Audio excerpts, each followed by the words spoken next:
Bom pessoal, nesse vídeo a gente vai falar um pouco sobre o Teorema de Green e o fazendeiro autodidata. George Green foi um brilhante matemático e desenvolvedor de teorias físicas sobre eletricidade e magnetismo. E um fato curioso da vida dele é que ele não obteve uma educação formal, ou seja, ele era basicamente autodidata. Salvo um período entre os 8 e 9 anos que ele teve um ano mais ou menos de uma educação formal, ele não obteve mais nada de formalização educacional.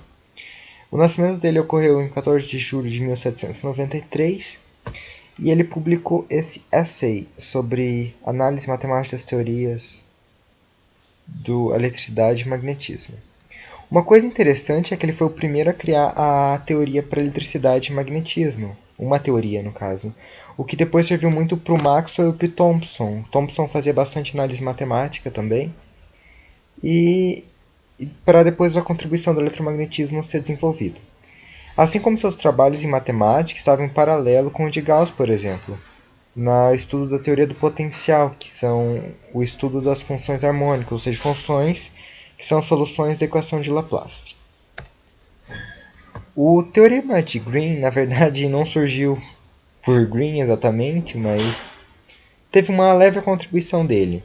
Ele é nomeado em homenagem a ele, né, porque no seu essay An Essay on Application of Mathematical Analysis to the Theories of Electricity and Magnetism, ele obteve, em 1828, uma espécie de teorema da divergência um pouco modificado. Entre as páginas 10 e 12 de seu essay, ele obteve essa equivalência matemática, que foi muito interessante. Vários outros cientistas começaram a olhar aquilo porque ele era alguém que não teve educação formal e tinha uma base de matemática muito interessante. Por exemplo, ele já tinha bases de cálculo do Leibniz, análise matemática muito bem elaborada.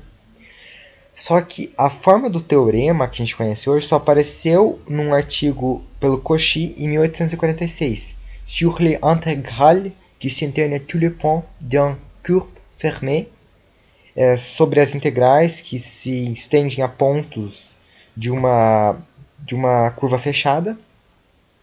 E o Cauchy não apresentou nenhuma prova. A prova só apareceu em 1851, quando Riemann, na sua dissertação original, que é para ele entrar na faculdade da Alemanha, ele tinha que dar uma palestra e falar sobre um tema. E o tema dele foi sobre essa base para uma teoria geral de funções de uma quantidade de variável complexa. O que mostra que o teorema de Green não foi exatamente de Green, mas ele teve uma contribuição para isso. O teorema é esse aqui. E assim, a gente não definiu muito sobre onde ele atua.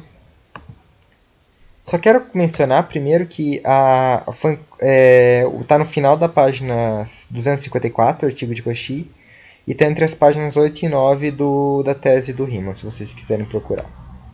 O teorema, agora para o teorema de Green mesmo.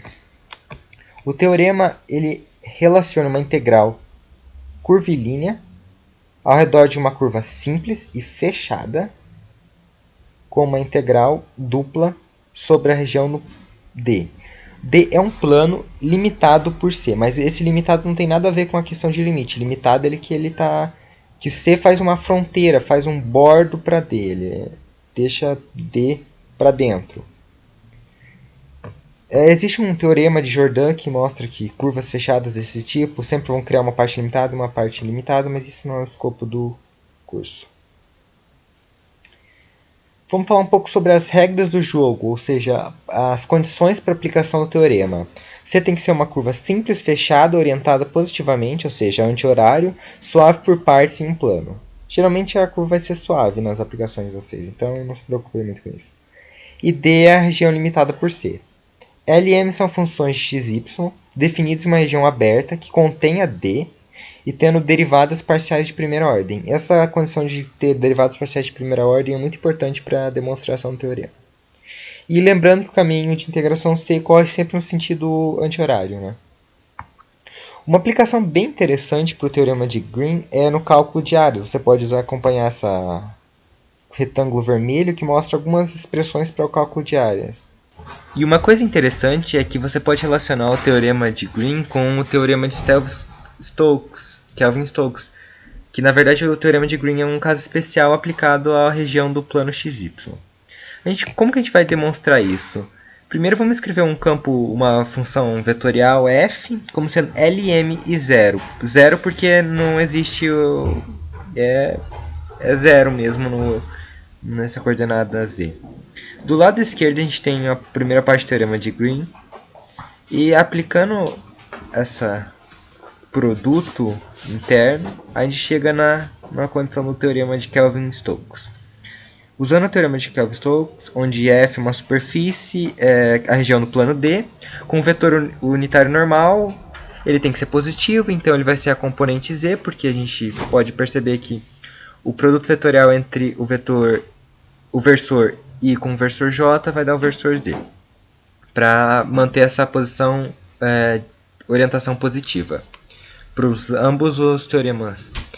Agora, aplicando essa condição do teorema de Kelvin-Stokes, a gente chega nesse produto aqui.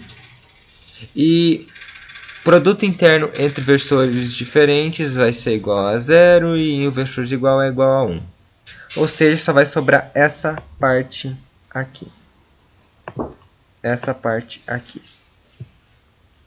E essa parte aqui é justamente o lado direito da teorema de Green. Assim, o teorema de Green é só uma aplicação especial do teorema de Kelvin-Stokes para o plano XY.